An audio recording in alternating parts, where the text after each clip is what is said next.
Bismillahirrahmanirrahim. Assalamualaikum warahmatullahi wabarakatuh.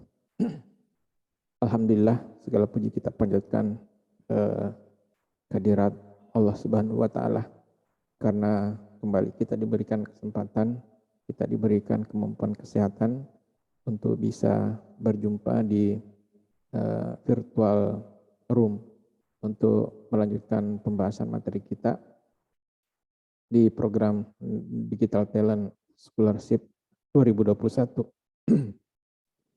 Dan alhamdulillah pada hari ini kita memasuki pertemuan ke 35 ya, pertemuan 35. Di mana pertemuan 35 di hari ini hari Rabu tanggal 8 September 2021. Kita akan membahas ya, ini saya perlihatkan materi. Di pertemuan 35 ini harus materi yang harusnya dibawakan kemarin itu baru kita bawakan hari ini, yaitu section 19 belum selesai saya jelaskan, sehingga pada hari ini insya Allah saya akan tuntaskan semua sampai di section hari Kamis kita akan masuk ke diskusi, latihan dan persiapan final. Kemudian kembali di hari Jumat review seluruh materi. Database program ini mulai dari section pertama sampai terakhir. Mungkin kita ambil hal-hal yang penting-penting seperti saat database desain kemarin. Sebenarnya kan pertemuan terakhir itu di hari Kamis ya, hari Kamis besok. Cuma sekali lagi tadi saya sampaikan bahwa pernah saya tidak masuk 1 kali, sehingga penyelesaian kelas kita itu molor 1 hari, berbeda dengan kelas B yang sepertinya insya Allah akan selesai besok. Oke, mudah-mudahan hari ini kita bisa selesaikan sampai section 20. Saya sudah rangkum materi yang akan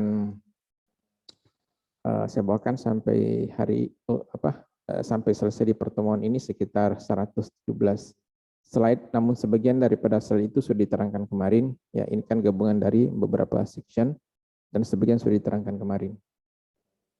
Oke, baik, saya mulai saja. Oh ya, sebelumnya tadi saya sudah kirim sebagai informasi saja. Tadi saya sudah kirim report ya ke Wadek 2 atau ke PIC kampus untuk dilaporkan ke Kominfo, karena mereka meminta laporan progres perkembangan daripada pengerjaan kuis-kuis serta sudah sampai di mana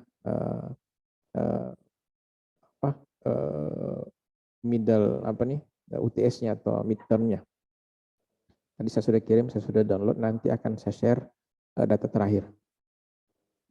Baik, di section kemarin ya, terakhir kemarin itu kita membahas tentang ya, commit rollback ya, dan sebagian sudah kita bahas kemarin. Saya akan mulai dari sini. Saya akan mulai dari analogi transaksi. Oke. Kemarin itu saya sudah contohkan kemarin, sepertinya belum ya. Tapi saya sudah terangkan kemarin bagaimana konsep pengiriman uang, di mana setiap tahapan itu kita bisa memberikan istilahnya save point ya. Itu kemarin saya sudah berikan contoh. Jadi pengertian commit itu merupakan titik waktu di mana data yang sudah dimasukkan atau tersimpan ke dalam database itu sudah fix ya untuk tersimpan. Jadi ketika perintah commit dikeluarkan, maka semua perubahan yang tadinya tertunda untuk disimpan sekarang menjadi permanen. Itu kalau kita memberikan perintah commit. Perintah commit ini ada eksplisit, ada yang implisit, ada yang secara otomatis commit, ada yang memang harus kita berikan perintah commit. Kemudian rollback ini memungkinkan pengguna untuk kembali ke posisi yang masih bisa didapat. Ya, jadi semua perubahan yang tadi dilakukan ke dalam database itu bisa dikembalikan atau bisa dianggap atau bisa dibuang. Ya, itu untuk rollback. Kemudian save point itu kita buat tanda ya, dari langkah-langkah tadi itu ya, kita buat beberapa save point atau tanda di setiap langkah yang mungkin kita anggap perlu, sehingga nanti ketika ada kegagalan transaksi, maka sistem akan bisa rollback atau kembali ke titik yang kita tentukan tadi, yaitu titik save point. Dan untuk kembali ke titik save point tadi itu, yang diperlukan adalah perintah rollback ini. Ini saya sudah siapkan. Kita akan coba menjalankan perintah ini, dan perlu saya sampaikan bahwa perintah ini tidak bisa kita jalankan di Apex ya, tidak bisa, tapi hanya bisa dijalankan di virtual machine. Oke, saya buka di sini. Pertama, saya cek dulu karena kita akan menggunakan copy departemen. Saya mengecek apakah database-nya sudah ada, tabelnya sudah ada. Ini saya sekarang berada di terminal Oracle. Saya login dengan menggunakan perintah SQL plus. Ini sebagai DBA ya, admin. Username-nya adalah OA, password-nya adalah OA. Nah, ya, oke. Kita tunggu. Oke, sekarang SQL prompt-nya sudah muncul. Saya coba lihat perintah ya. Saya jalankan perintah select from copy underscore employees ya. Oke, view-nya belum ada, berarti kita harus membuat tabel. Create table copy employee. Bukan copy employee ya. Di contoh ini adalah departemen kalau tidak salah. Oke, departemen. Kita cek dulu, kembali kita cek, select bintang from copy department ya, departments. Apakah tabelnya sudah ada? Copy departemen belum ada ya. Jadi kita buat create table copy underscore department ya, department as ya. Kita langsung copy as, select bintang from department. Oke. Jadi sekarang kita sudah membuat sebuah tabel kopian dari tabel departemen. Di tabel departemen ini kita lihat dulu, select from copy underscore departments ya. Kita lihat isi dari tabel ini ya, bahwa tabel ini berisi kolom-kolom ini. Nah, di perintah berikutnya, di perintah yang akan kita jalankan ini, kita mengubah manager ID untuk departemen ID 60, kita ubah menjadi 101. Oke, jadi yang departemen ID-nya 60, kita ubah manager ID-nya menjadi 101. Yang tadinya 103, sekarang 101. Oke. Jadi saya jalankan perintah update supaya gampang. Saya bisa copy di sini supaya cepat ya. Saya copy, kemudian di sini klik kanan, paste ya. Oke, langsung enter. Nah, sekarang ini one row inserted. Jadi one row update. Jadi sekarang kalau saya jalankan perintah select bintang from copy underscore employees from departments. Nah, di sini terlihat select bintang from copy underscore the department. Oke. Kalau kita lihat perbedaannya ya, di sini untuk IT untuk departemen ID 60, manager ID-nya itu 103 ya, 103. Sekarang kita sudah memberikan perintah update yang departemen ID 60 itu 101. Tetapi 101 ini belum commit ya. Belum fix sebelum diberikan perintah commit. Beda kalau di Apex. Apex itu otomatis disetting commit oleh developer atau adminnya Apex ya. Itu otomatis disetting commit. Kalau ini di lokal ini tidak. Nah, untuk membuktikan bahwa ini belum tersimpan ya, masih sebenarnya 103 di sini, maka saya membuka satu terminal lagi saya akan gunakan akun yang kemarin yang kita sempat buat, ya. Akun itu adalah SQL Plus, ya. Akun itu adalah DTS 2021, passwordnya kominfo. Oke. Nah, sekarang saya mencoba mengakses tabel ini, ya, mengakses tabel ini dari akun ini atau dari skema ini. Select bintang from. Karena pemilik daripada tabel ini adalah OA, yaitu user OA yang tadi saya pakai, maka saya harus mulai dengan OA titik copy underscore department. Ya. Oke. Nah, di sini tabel overview-nya tidak ada, tidak bisa diakses. Kenapa? Karena si OA belum memberikan izin kepada si ini DTS untuk mengakses tabel ini. Untuk memberikan izin, kita sudah pelajari kemarin, kita berikan grant, ya, grant yang kita berikan adalah grant select, ya, grant select on. Jadi kita berikan hak untuk menjalankan perintah select pada tabel copy underscore department, ya, departments tuh kepada siapa tuh DTS 2021. Ya, jadi sekarang hak untuk mengakses ini tabel ini dengan menggunakan perintah grant sudah diberikan, sehingga di terminalnya DTS 2021 saya bisa jalankan perintah itu kembali, yaitu select bintang from OA titik copy underscore department, ya. Nah, sekarang bisa diakses.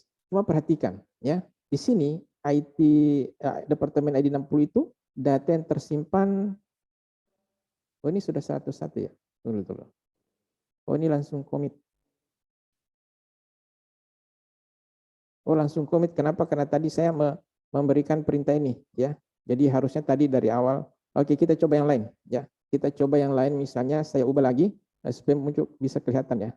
Saya kembali ini lakukan perintah yang sama, ya. Oke. Jadi ada beberapa kondisi di mana ketika dieksekusi itu langsung commit, ya. Padahal harapan saya tadi itu tidak commit. Oke. Nah, oh sorry. Update copy employees, copy department set manager underscore ID sama dengan kita setting menjadi 202, ya, where department ID sama dengan 60. Oke. Nah, jadi saya sekarang ubah data ini menjadi 202. Kalau kita lihat, select bintang from copy employees, ya. Kenapa copy employees terus, ya? From department, ya. Oke. Jadi sekarang posisinya ini, ya, sudah di 202. Kalau kita lihat di sini, ya, saya jalankan kembali select bintang from OA titik copy underscore department, ya. Nah, lihat di sini sudah berubah, tapi di sini ketika si DTS 2021 mengakses datanya di sini masih data lama, masih yang ini tadi, yang di sini, ya, ini masih ini, ya, harusnya kan sudah berubah menjadi 202. Kenapa hal itu terjadi? Karena si OA ini belum memberikan komit. Beda, nanti saya terangkan kenapa kasus yang ini tadi itu langsung komit, ya. Nanti saya terangkan. Kalau ini belum ada komit nih. Nanti kalau sudah komit artinya data hasil update ini sudah fix tersimpan di dalam database. Ya. Ini kan belum komit, makanya ketika orang lain mengakses, data yang dimunculkan itu masih data sebelum ini, ya, sebelum ini.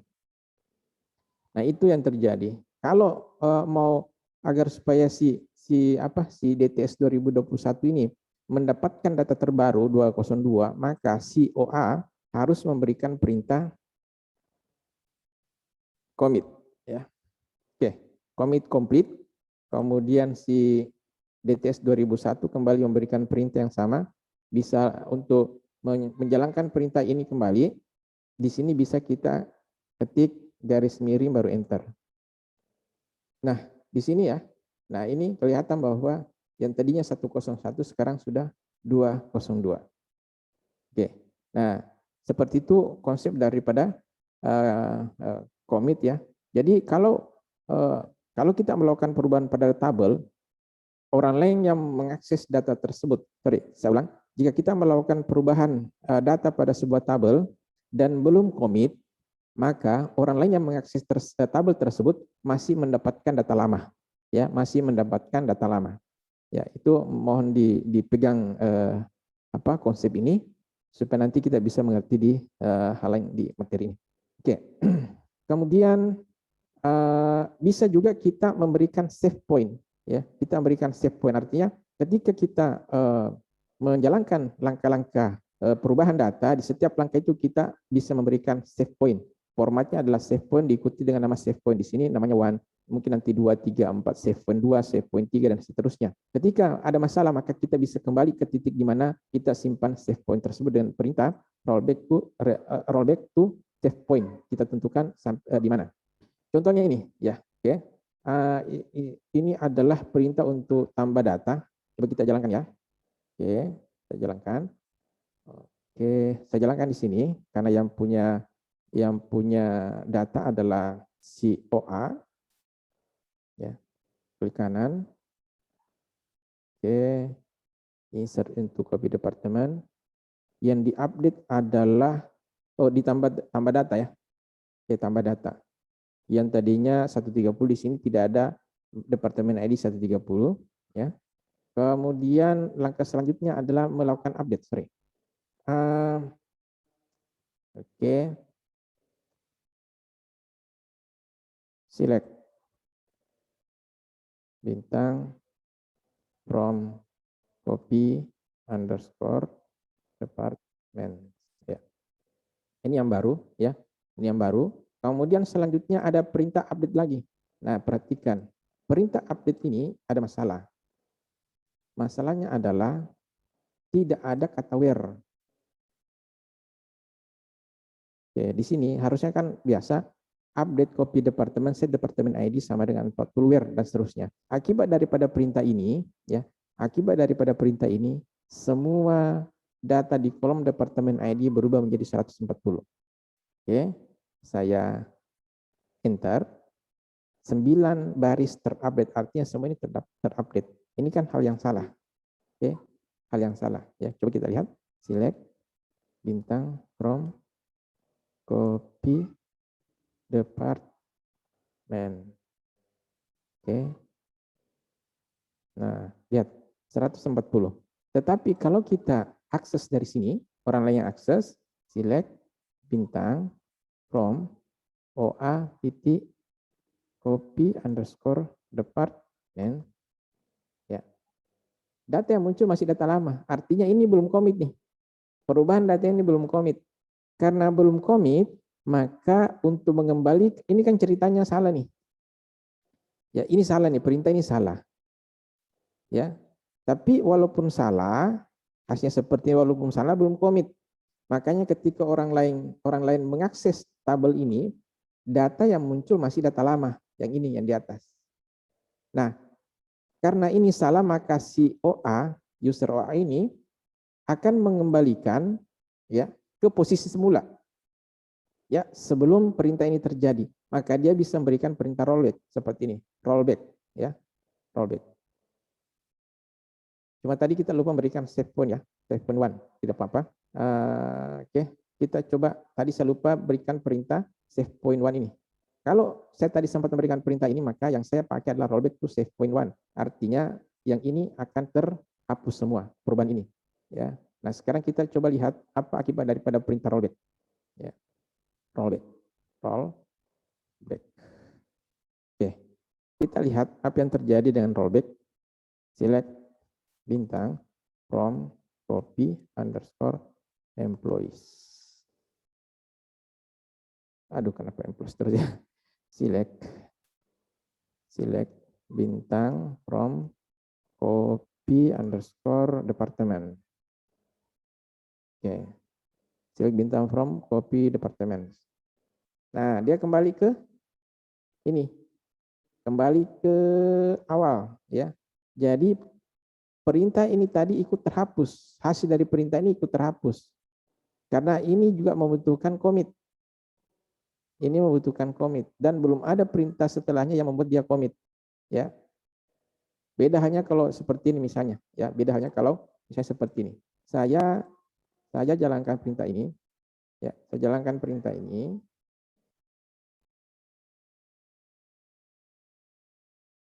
Saya copy dulu ya. Oke, saya jalankan perintah ini. Oke, saya jalankan. Saya jalankan. Nah, one created. Kalau saya perhatikan dulu. Hasil daripada rollback ya, dia kembali ke tabel awal sebelum kita input tambahkan data ini. Nah, sekarang saya pakai scanner lain. Setelah tambahkan data ini saya melakukan commit dulu. Nah, sekarang sudah tambah ya. One row created untuk melihatnya select bintang from copy underscore department. Nah, lihat bahwa ini sudah datanya sudah bertambah. Nah, sekarang saya lakukan commit. Tapi sebelum commit, nah lihat di sini dulu. Ya. Kita lihat. Nah, yang muncul di sini 130 belum muncul, baru sampai 190. Karena kenapa? Karena belum commit. Sekarang saya commit. Artinya, setelah commit, maka data ini sudah tersimpan di dalam database dan sudah bisa diakses oleh orang lain. Si DTS21 misalnya mengaksesnya. Sekarang datanya sudah bisa diakses. Kenapa? Karena sudah tersimpan permanen ke dalam database. Nah, sekarang saya masukkan lagi perintah yang salah tadi untuk melihat efeknya. Oke. Ini saya jalankan lagi di sini, menjalankan perintah update, ya, merubah nilai kolom departemen ID menjadi 140. Ya, select bintang from copy underscore department. Ya. Nah, sekarang sudah jadi 140 semua, tetapi ini belum commit. Ya, kita bisa lihat dari sini. Itu kan? Ya, masih data lama nih, belum commit. Nanti kalau saya berikan commit di sini baru muncul di sini semua bisa diakses 140. Cuma ini kan hal yang salah nih, perintah ini salah. Membuat ini berubah semua. Karena perintah salah saya bisa rollback. Maka saya berikan perintah rollback. Sorry, bukan di sini ya. Harusnya di sini. Rollback. Nah, tapi karena tadi di sini saya sudah commit untuk perintah ini di sini sudah commit, ini sudah masuk di dalam database, maka ketika saya menjalankan perintah rollback, yang batal hanya ini saja, perintah ini, hanya ini saja yang batal, sehingga nilai di sini kembali seperti yang ada di sini. Ya, oke, rollback, ya. Kemudian kita lihat hasilnya.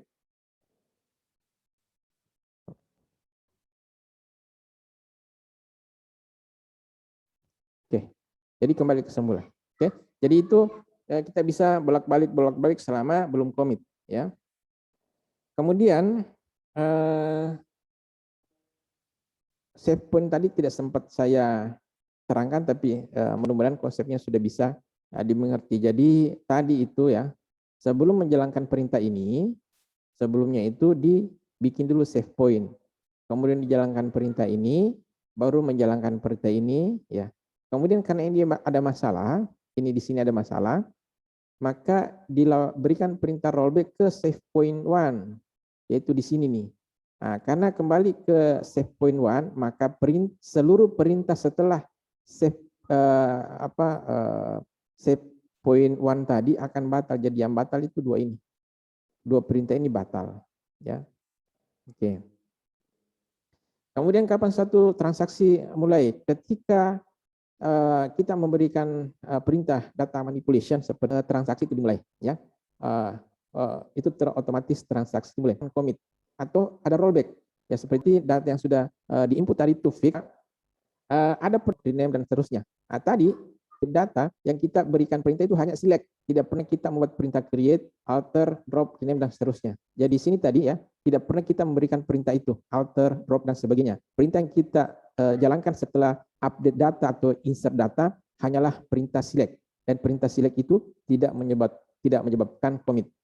Kemudian hal yang ketiga yang menyebabkan commit adalah pernyataan grant atau revoke. Dan itulah alasannya tadi kenapa di sini di awal ketika pertama kali saya berikan contoh ini di mana tadi? Di sini ya. Nah, di sini kan saya memberikan perubahan data di sini ya yang menjadi 160, tapi setelah pada posisi ini sebenarnya itu masih bisa rollback. Masalahnya setelah itu sebentar, saya berikan perintah grant ini. Nah, ketika saya menjalankan perintah grant, maka yang tadi di atas itu langsung sudah langsung commit. Yang tadinya di sini di user OA masih terdeteksi 10 berapa tadi 102 ya. 103 ya. Sekarang fix menjadi 101 sebab saya sudah berikan perintah grant di sini. Jadi ketika kita menjalankan perintah grant, maka insert data, update data yang tadinya masih bisa rollback, sekarang jadi commit. Karena saya menjalankan ini. Sehingga ketika saya buka ternyata dia sudah permanen. Nah, itu yang menyebabkan tadi contoh pertama itu bukan gagal ya, tetapi tidak seperti itu yang saya inginkan. Kenapa? Karena saya memberikan perintah grant. Setelah satu transaksi berakhir, ya, maka pernyataan SQL dapat eksekusi berikutnya secara otomatis untuk memulai perintah yang baru. Pernyataan data definition dan data control secara otomatis dilakukan karena itu secara implisit mengakhiri transaksi atau memberikan perintah commit kepada sistem. Jadi kalau kita menjalankan data definition seperti create, alter, drop, atau memberikan perintah data control seperti grant atau revoke, itu secara otomatis memberikan perintah kepada sistem untuk menjalankan commit. Ya. Dan setiap perubahan data yang dilakukan selama transaksi bersifat sementara. Jadi kalau saya misalnya mengupdate data di satu tabel, maka sebelum terjadi commit, maka perubahan itu masih dianggap bersifat sementara. Ya, masih bersifat sementara dan bisa kembali ke data awal. Ini dilakukan agar supaya terjadi konsistensi, jangan sampai di saat yang bersamaan ada dua user yang menjalankan perintah update di data yang sama, ya. Jadi satu user dipastikan selesai menjalankan atau finish menjalankan perintahnya yang diakhiri dengan commit sebelum orang lain bisa menggunakan tabel tersebut, ya. Walaupun nanti hitungannya dalam mikro atau mili atau mikrodetik, tetapi konsepnya seperti itu. Selama ada orang yang menggunakan tabel tersebut untuk menjalankan perintah update, insert, dan sebagainya, maka orang lain ya tidak bisa melakukan hal tersebut. Dia harus menunggu terjadinya commit dulu. Kalau sudah commit, baru dia diberikan kesempatan untuk menjalankan perintah data manipulation. Jadi ini dilakukan semua agar supaya terjadi konsistensi pembacaan atau tampilan data. Konsistensi pembacaan adalah implementasi otomatis. Jadi ketika saya misalnya tadi si OA melakukan perubahan data dengan melakukan update, maka salinan data sebelum update itu diambil oleh sistem dan disimpan di suatu tempat yang namanya segmen undo. Ya, jadi ketika pengguna A mengeluarkan operasi insert, mengupdate atau menghapus data di dalam database Oracle, maka si server Oracle mengambil snapshot atau salinan dari data sebelum diubah dan menyimpannya di segmen undo supaya nanti bisa di rollback. Nah, apabila pengguna B mengakses data tempat atau mengakses tabel tempat si A tadi melakukan perubahan data, maka yang diperlihatkan kepada B adalah data yang ada di segmen undo. Data yang ada di segmen undo itu yang diperlihatkan, bukan data yang yang sudah diperbaharui oleh si A, bukan. Selama si A belum melakukan commit dengan 3 cara tadi ya, secara implisit maupun eksplisit, maka pengguna B akan mendapatkan data terakhir yang tersimpan di segmen undo tadi. Jadi sebelum perubahan dilakukan di database, hanya pengguna yang mengubah data yang melihat perubahannya. Jadi kayak tadi ini, sebelum melakukan commit, maka hasil perubahannya hanya bisa dinikmati oleh si A, si OA. Sedangkan si DTS masih mendapatkan data dari mendapatkan data yang tersimpan di segmen undo, belum yang bukan hasil perubahan dilakukan oleh OA.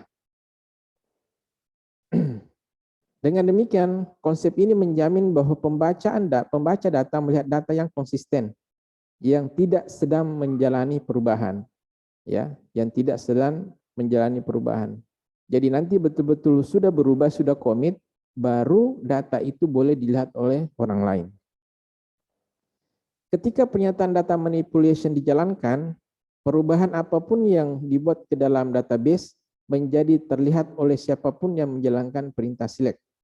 Ya, jika transaksi ditampilkan atau dikembalikan, perubahan tersebut akan batal dari versi asli, dan data lama yang tadinya tersimpan di segmen undo akan dikembalikan ke tabel kembali.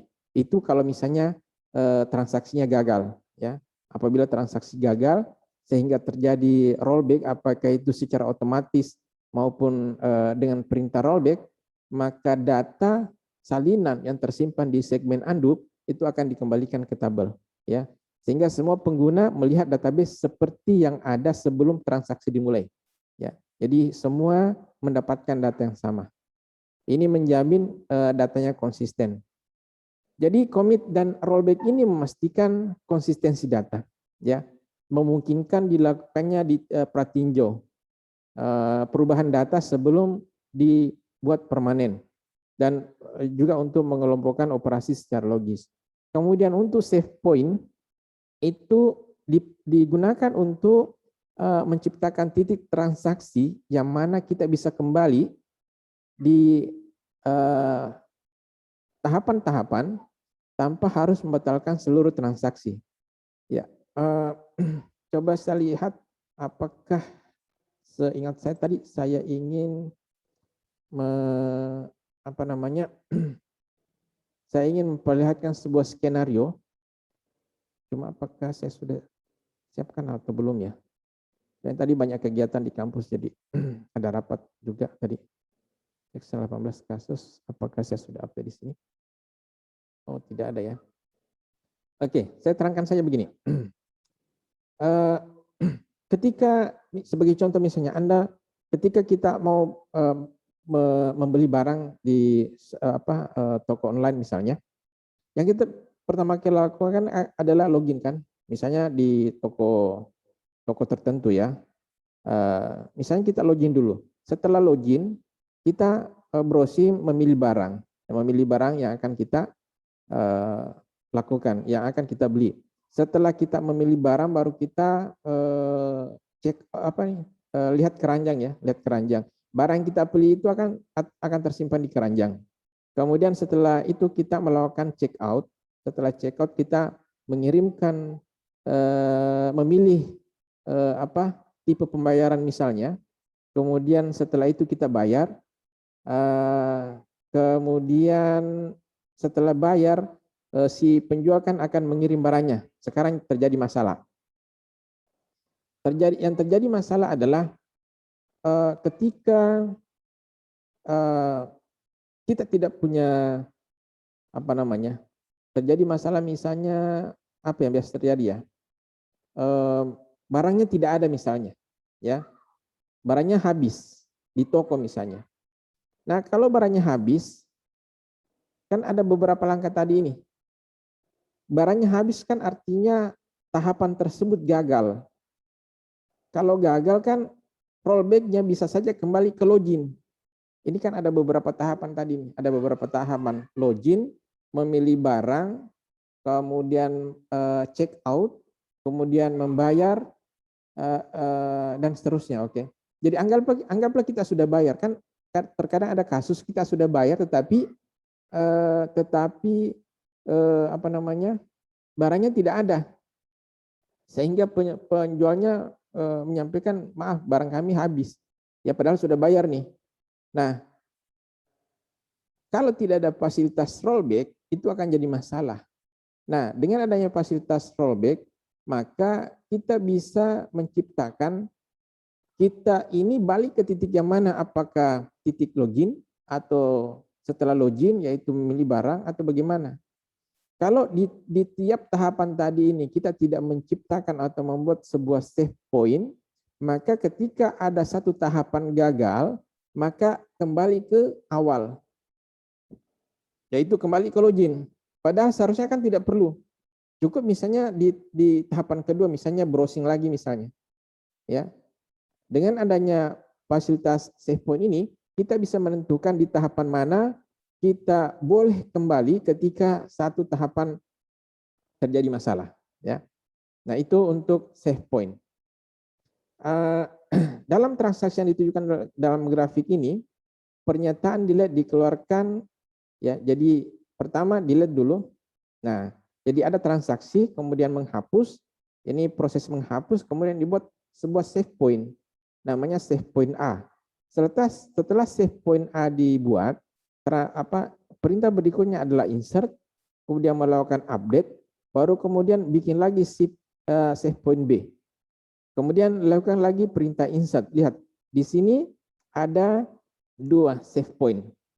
Sedangkan apabila di titik ini kita memberikan perintah rollback, maka seluruh langkah ini langsung batal.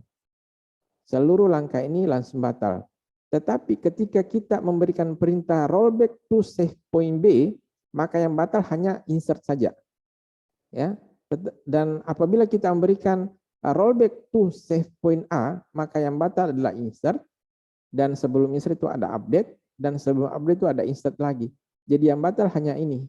Sedangkan proses delete tadi sudah commit, langsung commit, karena kita memberikan perintah rollback. Ya. Jadi seperti itu bagaimana sistem daripada save point ini. Jadi kembalikan perubahan ke titik di mana kita tentukan dengan menggunakan save point tadi. Ya.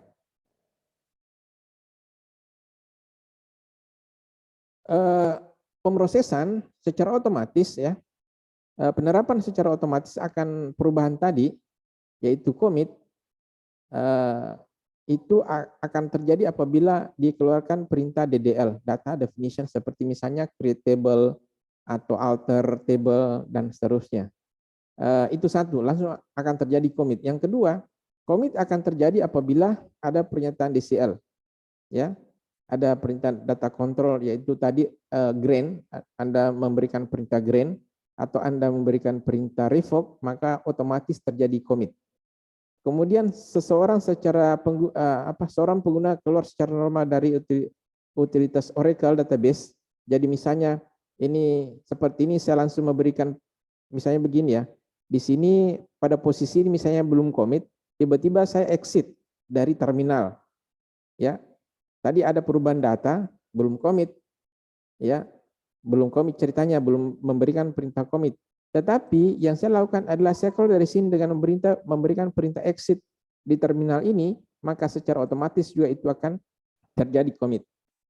Ya, atau commit itu secara akan terjadi jika kita memberikan pernyataan commit atau rollback, ya. Jadi rollback otomatis terjadi di bawah pengertian penggunaan tools dari database Oracle, atau terjadi hal yang tidak normal. Ya. Jadi rollback itu jika terjadi misalnya crash atau segala macam, maka akan secara otomatis perintah rollback itu akan dijalankan oleh sistem, yaitu ketika terjadi kegagalan. Hal ini mencegah kesalahan di dalam data yang menyebabkan perubahan yang tidak diinginkan ke tabel yang mendasarinya. Oleh karena itu integritas data itu harus dilindungi. Kemudian untuk penguncian penting ya, untuk penguncian penting untuk mencegah data diubah oleh lebih dari satu pengguna sekaligus. Tadi sudah sampaikan bahwa ketika seorang pengguna menjalankan perintah data manipulation terhadap sebuah tabel, maka tabel tersebut akan terlindungi, ya, akan terlindungi untuk diubah oleh orang lain, ya, oleh user lain, sampai munculnya perintah commit baik secara otomatis atau implisit maupun eksplisit. Jadi dengan cara ini Oracle bisa mencegah interaksi destruktif antara transaksi yang mengakses data yang sama, baik itu tabel atau baris atau sistem yang tidak terlihat oleh pengguna. Penguncian Oracle dilakukan secara otomatis dan tidak perlu memerlukan tindakan pengguna. Penguncian tersebut terjadi dari jika ada pernyataan Oracle yang muncul, yang diperlukan. Ya. Penguncian itu terjadi secara implisit jika si pengguna memberikan perintah SQL kecuali select. Tadi beberapa kali kita memberikan perintah select bintang form itu belum tidak menyebabkan sistem menjalankan perintah commit. Ya, jadi satu-satunya perintah yang tidak membuat commit adalah select. Satu-satunya perintah manipulation yang tidak memberikan tindakan commit adalah select. Oke, itu untuk masalah commit, save point, rollback ya.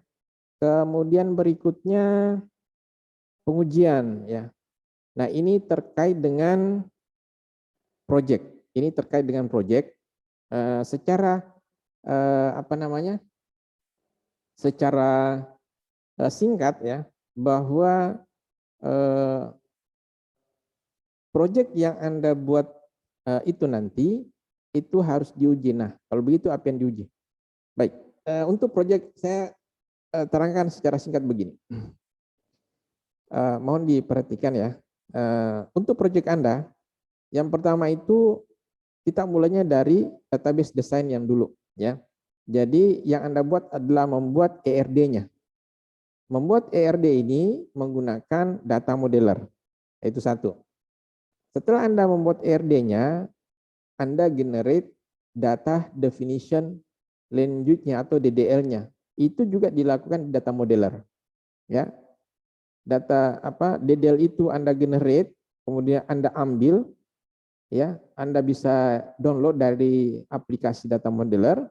Nah, script DDL ini Anda upload di Apex dengan cara yang sama seperti ketika mengupload dan menjalankan skema yang pertama kali tuh, yang kita pernah sama-sama lakukan, yaitu ketika pertama kali kita mau menjalankan Apex, ya. Itu kita upload dan jalankan di situ, sehingga di Apex muncul seluruh tabel dan kolom-kolom beserta relasinya yang tadi kita sudah rancang di data modeler. Ya, jadi sekarang ceritanya kita sudah posisi di mana pada Apex kita sudah mempunyai tabel-tabel proyek kita. Nah, sekarang masuk di pengujian. Apa yang dilakukan? Yang pertama, ya, kita menginput data atau memberikan perintah insert, ya. Jadi masukkan data mungkin setiap tabel sekitar 5 data, misalnya 5 baris data atau 5 rekor ya. Itu setiap tabel 5 rekor, makanya kemarin saya sarankan proyek Anda yang Anda buat itu jangan terlalu banyak tabelnya supaya Anda tidak repot. Yang penting diketahui adalah konsepnya. Ya. Jadi misalnya 2-3 tabel sudah cukup. Yang penting antara 3 tabel itu ada relasi. Dan relasinya tadi itu kan tercipta pada saat kita membangun ERD. Ya, constraint-nya kemudian primary key-nya kan sudah ditentukan pada saat di ERD tadi. Nah, ketika sudah kembali ke Apex, tabel-tabel itu kita isi data, contoh data, terserah lah ya. Ya, kalau tabel mahasiswa ya ambil 5 mahasiswa, NPM-nya, namanya terserah, kemudian jenis kelaminnya dan sebagainya ya. Anda bikin data mirip data asli. Kemudian setelah itu Anda baru melakukan pengujian, ya. Misalnya di sini ya, ini contoh pengujian. Misalnya menguji untuk melakukan pengujian untuk input data pada tabel tertentu. Ya, misalnya contoh ini ya, Anda mau menginput data pada tabel jobs misalnya. Ya, jadi kita mau menguji bagaimana menginput data pada tabel jobs, berhasil apa tidak. Nah, Anda bikin perintahnya, ya, misalnya ini insert into job dan seterusnya, kemudian Anda eksekusi perintah tersebut. Ya, kemudian ini kan skenario nih, ya. Misalnya ada salah satu di antara kolomnya itu tidak boleh nol. Sorry, bukan tidak boleh nol. Ada salah satu di antara kolomnya itu tidak boleh nol. Ya, tidak boleh nol. Tetapi ketika Anda menginput data justru Anda kosongkan. Pasti nanti harapan Anda, harapan kita ya, karena ada kolom yang tidak boleh nol tetapi Anda bikin nol, maka pasti diharapkan muncul pesan ini, cannot insert, sebab ada yang not null. Ya, ada yang null maksudnya. Ya, ini yang diharapkan. Nah, sekarang lihat apa yang terjadi kalau Anda jalankan perintah ini. Apakah menghasilkan perintah ini atau justru sukses? Nah, kalau sukses pasti ada masalah, yaitu constraint di not null itu tidak terpasang. Maka di sini tindakannya adalah membuat kolom yang harusnya not null menjadi null, ya. Sorry. Membuat yang tadinya kolomnya itu bisa menerima null menjadi not null. Itu tindakan di sini yang diberikan. Tetapi kalau sudah sesuai semua berarti di sini hasil ini yang diharapkan, kemudian di sini sama dan tidak ada tindakan sebab sudah sesuai. Nah, itu salah satu contoh pengujian, ya. Nah, itu yang dilakukan di dalam pengujian daripada database yang Anda rancang nanti. Nah, kapan ini diselesaikan? Saran saya, yang pertama Anda selesaikan dulu kuis-kuis beserta final exam, ya. Nanti setelah itu baru Anda membuat proyeknya di minggu depan ya. Minggu depan Anda bikin proyeknya, kemudian bikin dokumentasinya ya. Nanti diskusi lebih lanjut setelah proses pembelajaran sampai pertemuan ke hari ke-36. Yang penting fokus dulu ke ujian sudah.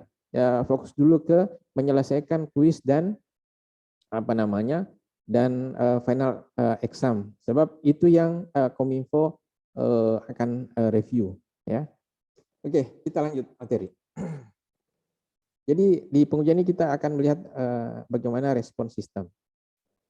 Kemudian berikutnya di section 19.1 itu hanya pengujian saja. Untuk section 19.2 pembuatan database project akhir ya. Diharapkan sebenarnya di project akhir Anda itu ini semua ada. Jadi membuat tabel dari RD, menambahkan constraint ya. Ini kan sudah ada semua nih. Ini kita sudah pernah ketika kita membuat primary key, membuat misalnya foreign key, kemudian ada intersection relationship, itu kan semua bisa menjadi constraint ya. Ada arc dan sebagainya, itu kan bisa menjadi constraint. Nah, sekarang diharapkan juga ya proyek akhir itu ada view, membuat view. Jadi satu buah perintah select bintang dan select misalnya kolom-kolom tertentu itu kita bikin view-nya sehingga ketika mau mengaksesnya cukup menggunakan view tersebut ya. Sekira view ini mudah, kemudian membuat sequence ya. Jadi ketika menginput data tidak perlu primary key-nya itu diinput secara manual, tetapi sudah ada sequence yang disiapkan untuk menciptakan urutan angka khusus untuk kolom primary key tersebut.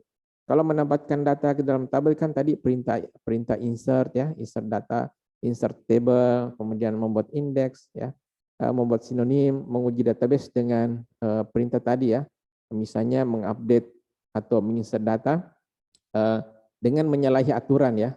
Misalnya tadi ada kolom tidak boleh kosong, tetapi Anda justru mengosongkan datanya. Nah, itu yang mau dilihat, apakah sistem akan memberikan respon bahwa Anda melakukan kesalahan. Nah, itu yang mau dilihat. Jadi di dalam menguji itu kita berusaha memasukkan justru data salah.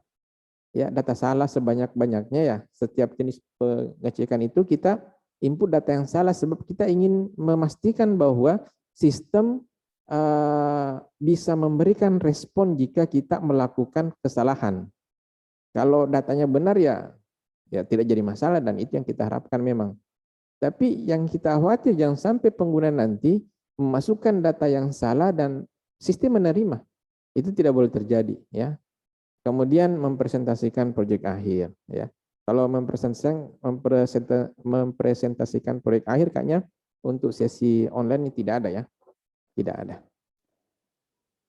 Kemudian evaluasi proyek akhir ya.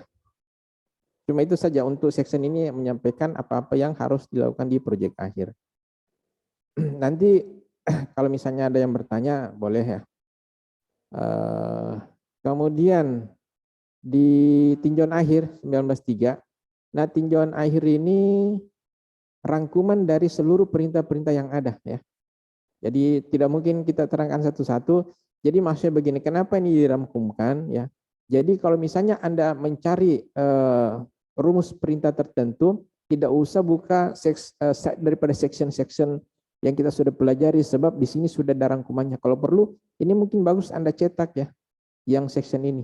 Sebab di sini sudah tercantum semua pola atau sintaks dari seluruh perintah-perintah yang kita sudah pelajari sebelumnya. Sudah muncul semua di sini, sehingga kita tidak perlu buka satu-satu. Nanti kalau misalnya ingin contoh, baru buka slide di section berapa ya. Misalnya insert into table itu contohnya ada di section berapa, baru Anda buka ke sana. Atau kalau tidak mau repot, buka saja file-file notepad yang pernah saya share ya. Di situ ada semua ini insya Allah. Ya cuma yang terakhir itu tidak ada karena kebanyakan perintahnya dijalankan di OVA atau virtual machine. Tapi selama di Apex itu sepertinya sudah hampir semua ada ya. Ini ya, nanti kalau ada yang hilang nanti saya share kembali ini. Ini semua saya simpan baik-baik ya, siapa tahu nanti ada yang butuhkan. Mulai daripada section 1 sampai di section 17 ya. Cuma yang terakhir ini sedikit karena memang kebanyakan tidak bisa dijalankan di Apex. Ini insya Allah akan share kembali kalau memang ada yang butuh. Kemudian ya ini adalah ringkasan ya seluruh sintaks perintah di Oracle. Baik, sekarang kita masuk di section 201 yaitu materi untuk memastikan kita mengerti atau kita bisa menjalankan sebuah perintah untuk mendapatkan hasil yang diinginkan seperti yang ada di soal. Baik, kita mulai ya. Ini saya kebanyakan perintah di sini. Kebanyakan perintah di sini itu menggunakan Apex ya. Tidak ada perintah, sepertinya tidak ada perintah yang akan dijalankan di OVA, sehingga ini supaya mengurangi beban mental daripada komputer saya, laptop saya yang memang spesifikasi hardware-nya tidak terlalu tinggi, saya matikan saja ya. Saya matikan saja ini juga saya matikan. Oke. Mudah-mudahan dengan begini sedikit lancar. Oke, ini saya masuk di Oracle Academy, di AI Academy untuk kita coba menjalankan atau mengerjakan perintah-perintah atau mencoba menyelesaikan soal yang ada di section 201. Oke, saya buka baru. Oke, ini sebentar ya. Ini section 201. Simpan DP 20. DP 20. Oke. Nah, nomor 1. Ya.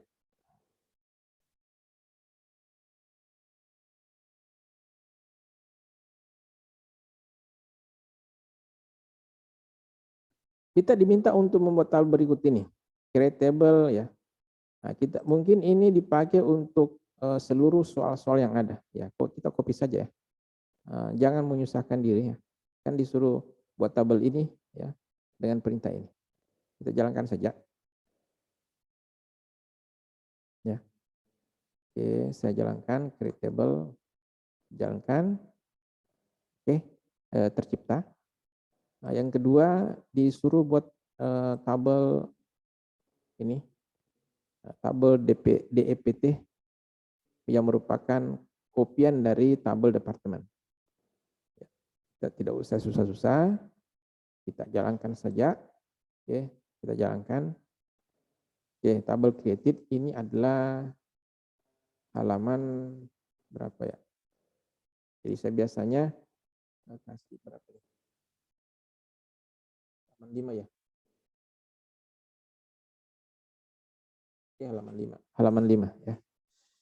Oke, saya memberikan di sini penanda ya. Supaya memudahkan nanti bagi Anda untuk melihat ini soal di halaman berapa. Ini 5. Oke. Sekarang halaman 6. Kita diminta membuat laporan berisi nama constraint. Ya. Berisi nama constraint yaitu constraint name, seperti nanti laporannya. Yang kita disuruh adalah perintahnya. Kemudian jenis, ya, yaitu tipe, constraint type, apakah, kemudian nama kolom ya, kolom name, kemudian position dari seluruh constraint di tabel job history, koma ya, terlepas terpisah dari constraint not null, jadi null tidak masuk. Jadi ada dua tabel yang digunakan yaitu user constraint dan user const column. Nah, ini sudah ada semua di tabel. Berarti di sini kita menggunakan perintah perintah join ya. Kita menggunakan perintah join. Oke, saya supaya sedikit gampang, saya bagi dua layar ya.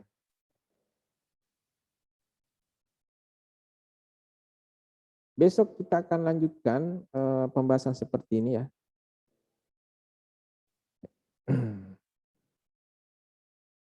Oke, jadi karena ini merupakan perintah join, kita mulai dengan perintah select.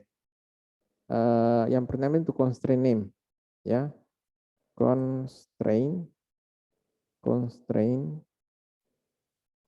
underscore name, ya, kemudian koma, constraint type, ya, underscore type, kemudian kolom berikutnya kolom name, ya, kolom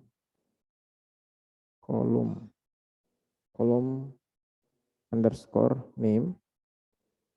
Tapi sebelumnya kita bisa mengecek dulu tabel-tabel yang kita pakai itu kolomnya kolom apa saja ya. Select bintang from ini user underscore constraint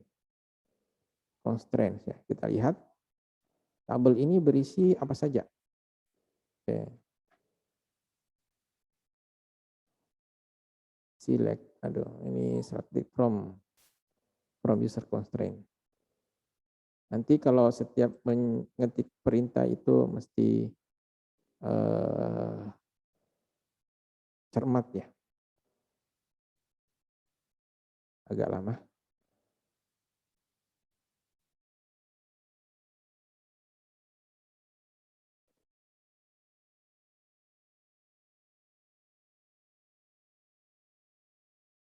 Oke, agak lama baru muncul. Oke, sudah. Jadi yang kita butuhkan adalah kolom constraint name ini nama kolomnya, kemudian constraint type-nya. Oke, berarti yang ini dan yang ini berasal daripada tabel user constraint. Kemudian kolom name itu ada tidak di sini kolom name. Jadi begini caranya kita sebelum memberikan perintah, kita harus mengecek tabelnya ya. Berarti yang kolom 2 ini berasal daripada tabel user constraint. Kemungkinan besar tabel user columns itu memiliki ini kolom name. Coba kita lihat. Ya. Select bintang from user underscore cons underscore kolom. Oke. Sebenarnya struktur dari kolom ini kan kita juga bisa dapatkan dengan memberikan perintah describe. Tetapi sekali lagi dan berkali-kali saya sampaikan bahwa perintah describe itu agak lama prosesnya. Jadi kolom yang kedua ini berasal daripada tabel user column, user cons columns ya, ini ya. Kemudian kolom position ada ini, berarti dua kolom terakhir ini berasal dari sini ya. Sehingga memang kita membutuhkan perintah join. Oke. Karena perintah join berarti saya jalankan ini dulu ya. Oke. Oke, jadi constraint name ini ya. Sorry, saya ulang. Jadi kita ketik dulu nama kolomnya. Kolom name, position ya, position. Nah, kemudian from ya, from. Nah, from ini ada dua tabel yaitu user underscore constraint ya, constraint koma pakai join ya, pakai join. Nah, di sini yang karena pakai join maka kita harus tentukan kolom yang ini berasal dari mana? Berasal daripada user constraint. Berarti kita harus berikan alias user constraint itu kita kasih alias C misalnya. Berarti yang ini kita harus beri C titik constraint name. Yang ini kita kasih C titik constraint type. Oke, lanjut. Jadi user constraint C join dengan user nama tabelnya user cons column. Kita copy saja kami. Kita copy. Ya, ini agak lama ya. User underscore cons underscore columns.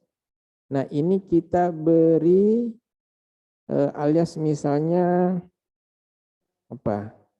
Cons columns berarti CC, CC. Berarti yang di atas ini juga kita harus CC titik column name. Yang ini CC titik position ya. Oke. Jadi kita sudah tentukan berasal dari mana, join on. Join on. Nah, join on berarti kita tentukan kolom mana yang saling baku cocok. Oke. Nah, kita perhatikan tabel ini. Kita perbesar dulu ya. Oke. Di tabel ini kan masih tabel ini nih. Di tabel ini ada owner, constraint, table, column name, position. Ya. Nah, di sini tabel ini ada apa? Saya lupa tadi. Ada kolom ya, kita tunggu kolom apa saja yang ada di tabel ini.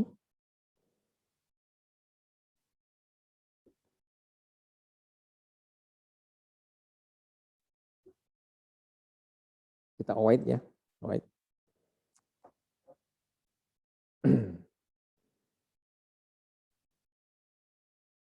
Oke. Yang cocok kayaknya nih ya. Jadi sama-sama mempunyai kolom constraint name. Ya, sama-sama mempunyai kolom constraint name. Berarti ini constraint name kita ambil ya nama kolomnya yaitu on C titik constraint name sama dengan CC titik constraint name. Ya, oke. Di sini kita lihat kembali soalnya. Ya. Oke, dari tabel dan seluruh tabel dari dan posisi kolom dari seluruh constraint di tabel job history. Tabel job history. Oke, terlepas terpisah dari constraint not null. Kalau begitu di sini pakai where table name C. Oke, ini ya. C table name ini kolom ini job history. Bentar ya. Oke. Nah ini ya. Ini job history ini. Oke, ini yang kita mau ambil nih. Ya. Jadi kolom where nama kolomnya adalah C titik job C titik table underscore name sama dengan di sini pakai huruf besar ya.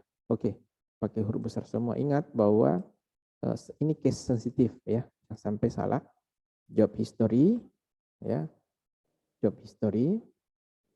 Kemudian syarat yang kedua adalah ya, seluruh konsen di tabel job history ya, yaitu konsen di tabel job history terlepas not null ya, yaitu tidak sama dengan C.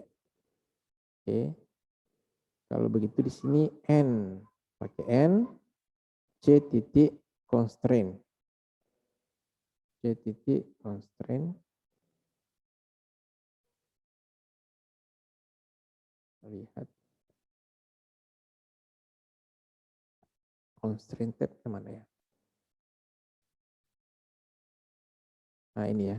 Constraint tab-nya itu tidak sama dengan C. Ya. Tidak sama dengan C.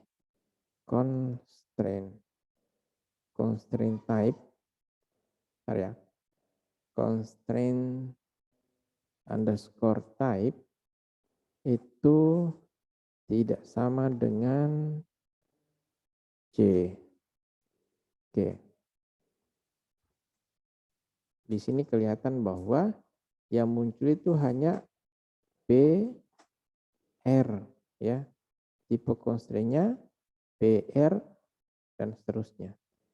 Oke, ini coba kita jalankan ya. Mudah-mudahan tidak ada salah.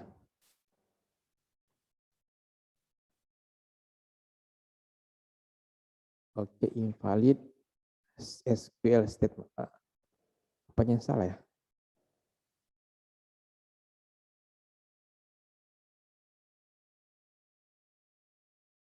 Oke. Nah, sekarang kita dapatkan hasil seperti ini. Apakah hasil ini sama dengan di soal ini? Kita mendapatkan 5 baris. Ini 1, 2, 3, 4, 5. 2 constraint tab-nya ada 2P, 3R. Oke. Ya. Ini sama ya. Ya. Ini baru satu soal ya. Baru satu soal. Nah, itu untuk soal yang pertama.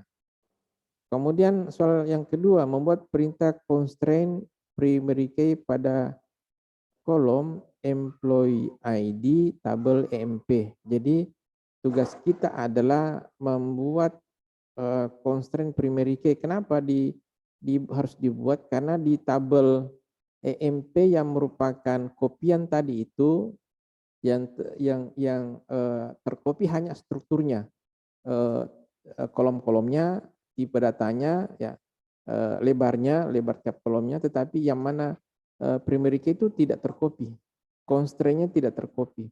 Nah di sini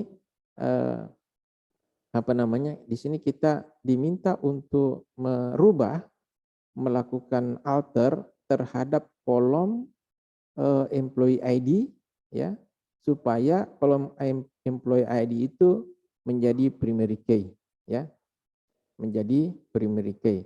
Nah, ini mungkin nanti menjadi satu contoh perintah untuk proyek Anda. Salah satu tugas di proyek Anda adalah membuat perintah menambahkan atau membuat constraint. Ya, salah satu constraint yang Anda buat adalah primary key. Oke, kita lihat dulu, select bintang from. Nama tabel yang kita buat tadi adalah EMP. EMP. Ya, ini adalah tabel kita. Ya. Kemudian yang mau dijadikan sebagai primary key adalah kolom employee ID, berarti yang ini. Berarti ini kita ubah menambahkan constraint dengan menggunakan perintah alter ya, alter, kemudian alter table EMP, add constraint, add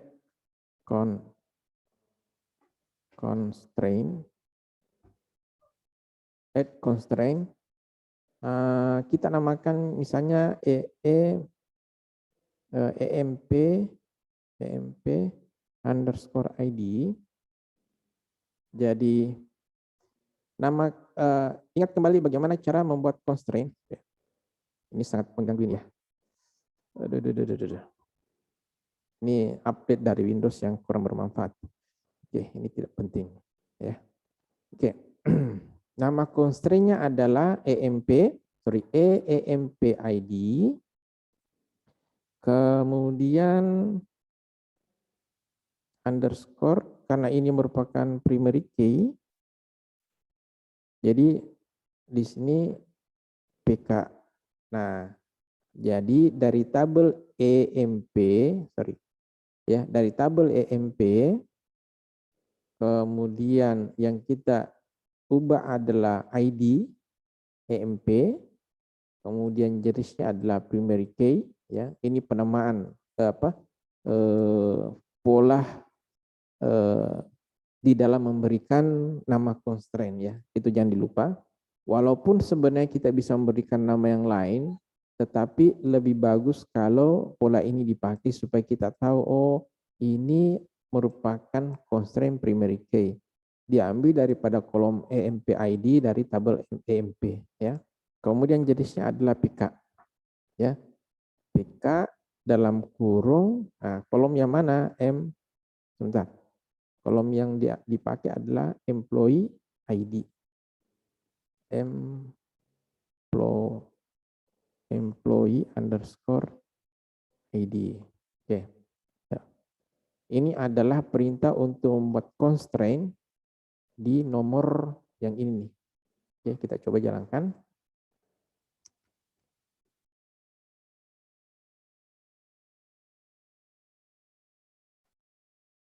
Invalid data type.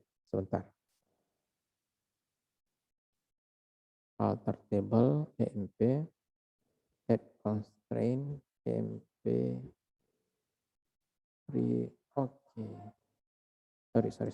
Harusnya di sini.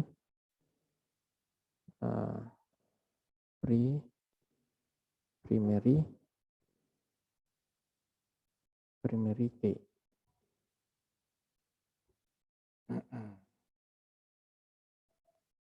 Saya coba ya. Alter table EMP add constraint, kemudian diikuti dengan nama constraint-nya kita pakai EMP underscore ID underscore PK, kemudian primary key employee ID.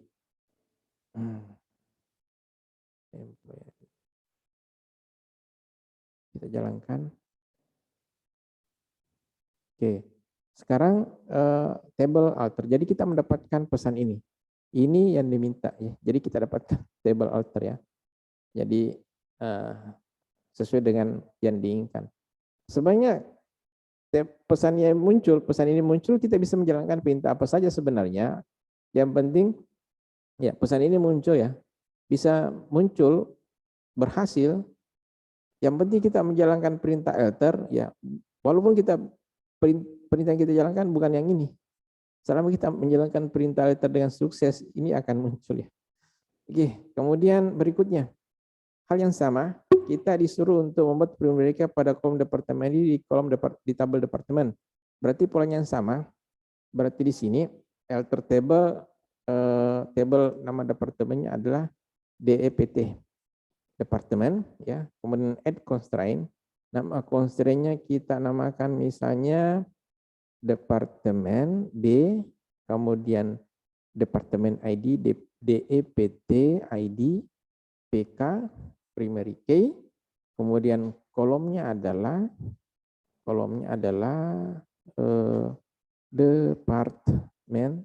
departemen ID. Oke. Coba kita jalankan.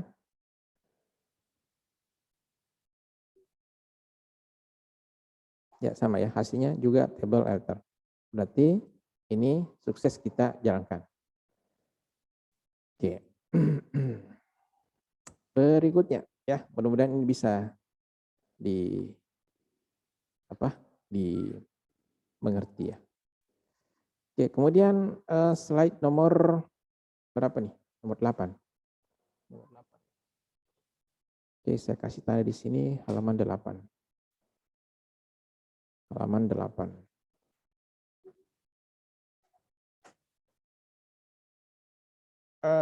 Perintahnya adalah tambahkan constraint foreign key ya. Tambahkan constraint foreign key antara DEPT dan EMP. Jadi tabel DEPT dan EMP ini kan tadi merupakan kopian dari tabel employee dan tabel departemen. Ya, karena kopian maka constraint-nya tidak diikutsertakan. Tadi kita sudah membuat constraint untuk primary key di tabel departemen. Kita sudah membuat constraint primary key di tabel employee EMP. Nah, sekarang kita mau membuat relasi antar keduanya. Nah, untuk membuat relasi antar keduanya, maka harus ada foreign key. Nah, di sini ditentukan bahwa diminta menambahkan constraint foreign key antara DPT dan EMP sehingga departemen yang valid dapat dimasukkan di tabel employee. Namun pastikan Anda dapat menghapus semua baris di tabel DEPT. Oke, kalau begitu kita ini pernyataannya ya. Ini maksudnya apa ya?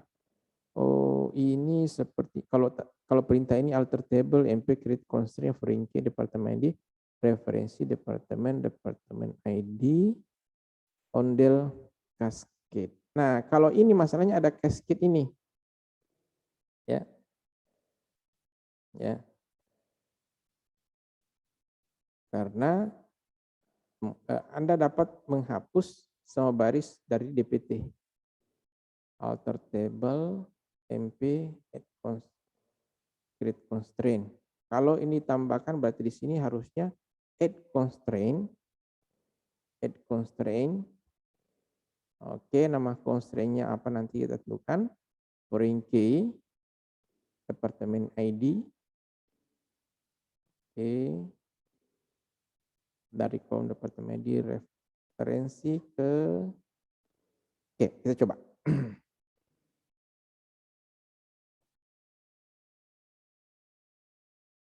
Kita coba ya.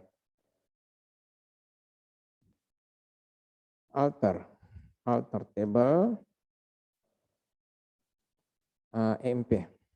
Jadi yang kita ubah adalah tabel employee. Sebab yang kita jadikan sebagai foreign key adalah departemen ID ya. Jadi yang kita ubah adalah tabel employee.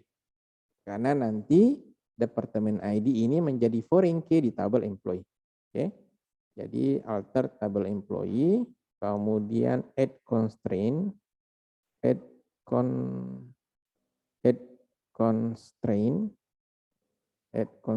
EMP.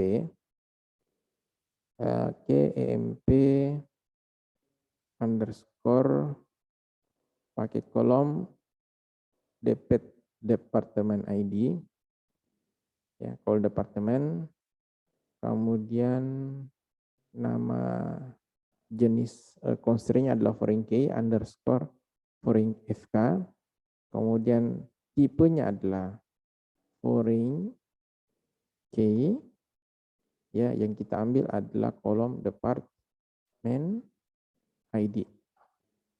Ya, dia bereferensi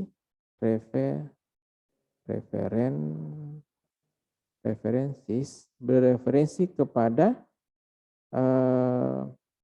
tabel departemen DEPT, tabel departemen, dalam hal ini kolom departemen ID, departemen ID, ya, underscore ID on delete cascade, on delete cascade. Oke.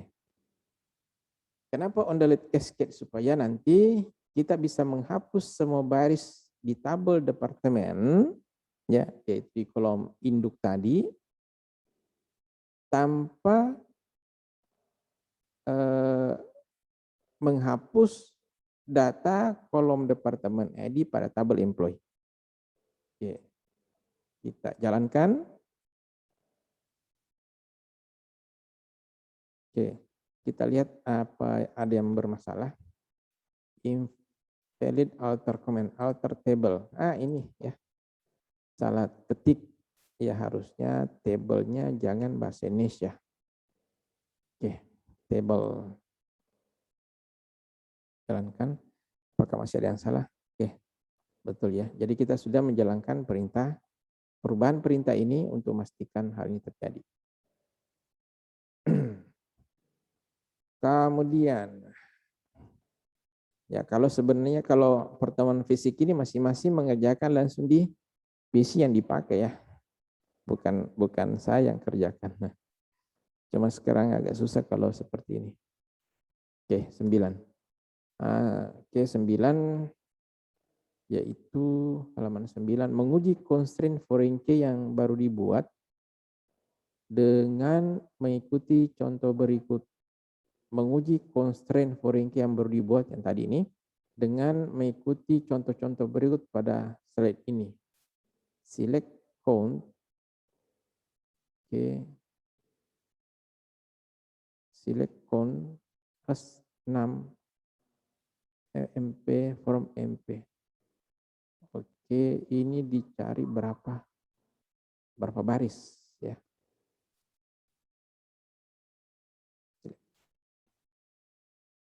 Kalau ini sih sebenarnya tinggal di copy saja ini, ya, untuk menghasilkan ini. Kita copy, ya, supaya tidak repot-repot. Nah, kita jalankan. Hasilnya adalah 6, nama kolomnya 6 EMPS, isinya 20, ya, ini sudah selesai. Jadi bagian ini hanya kita melakukan copy. Lihat jumlah baris di tabel MP, hapus detail departemen 10 dari tabel DPT. Jadi untuk melihat baris di tabel MP, ya, berarti kita lihat jumlah, ya. Kalau lihat jumlah berarti tadi sama, ya, lihat jumlahnya itu select count pada tabel DEPT. Ini, ya. DEPT. Kita lihat, ya, berapa jumlahnya. Jalankan. 10, ya. 10. Betul, ya, 10. Kemudian delete DEPT. Nah, kita lihat dulu isi dari tabel DEPT itu apa. Select bintang from DEPT.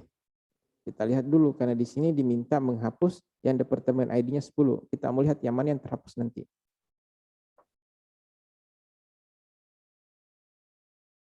Oke, departemen ID 10.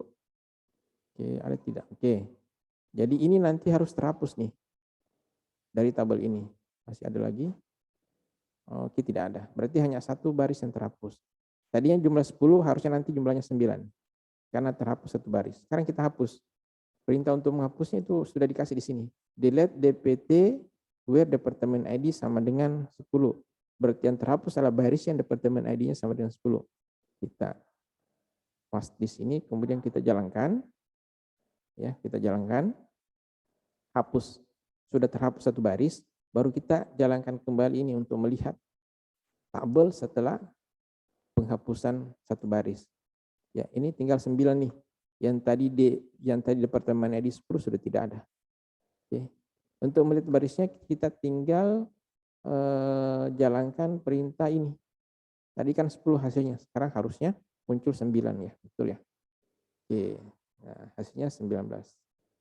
Nah, sekarang hitung MP lagi, lihat apakah terdapat lebih sedikit karyawan. Kita jalankan perintah ini lagi. Yang EMP yang ini. Tadi hasil ini adalah 20. Ternyata sekarang 19 karena tadi sudah dihapus ya. Oke. Nah, berikutnya apakah masih bisa kita tambah satu soal? Ini adalah gabungan antara tabel employee dan departemen. Jadi dari 2 tabel. Ya. Yang diambil adalah tabel employee, diambil adalah kolom last name, salary. Kemudian ini juga departemen ID, diambil daripada tabel employee. Kemudian yang ini apa nih ya? Oke, kita lihat dulu nama belakang, berarti ini last name, gaji, salary, kemudian nomor departemen berarti ini. Gaji rata-rata berarti select average ya. Berarti wah ini ada perhitungan ini. Pakai fungsi. Oke, mungkin ini agak sedikit lama. Kita pending dulu di sini ya. Kita pending masalah ini di sini. Insya Allah kita akan lanjutkan besok ini. Ya. Karena ini sedikit agak lama analisanya. Kita akan lanjutkan besok insya Allah. Oke, mungkin itu sementara ini yang saya bisa sampaikan. Jika ada pertanyaan saya persilahkan. Oke, batas penjelasan berikut.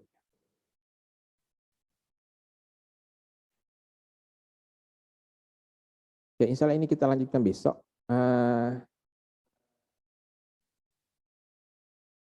Besok, selain mungkin ada tambah beberapa nomor di section 20 ini, sekalian besok kita akan melakukan pengulangan dari section ini nih, dari section 11 sampai 18. Mungkin saya kumpulkan beberapa slide yang penting, kemudian kita bahas ya.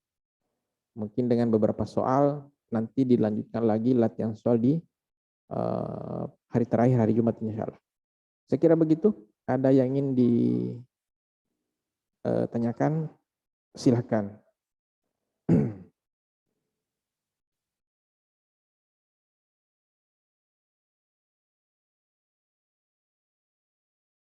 Jadi pada section 20 tadi, sebelum Anda menjawab perintah memberikan jawaban pada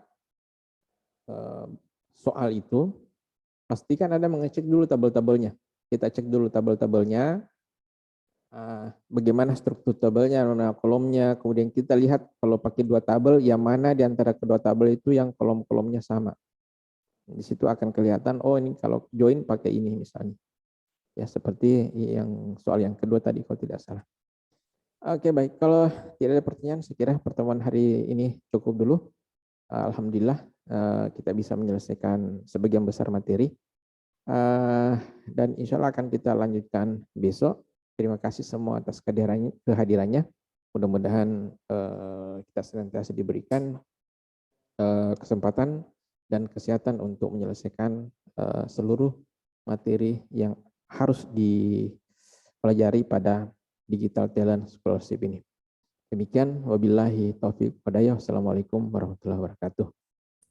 Waalaikumsalam warahmatullahi wabarakatuh.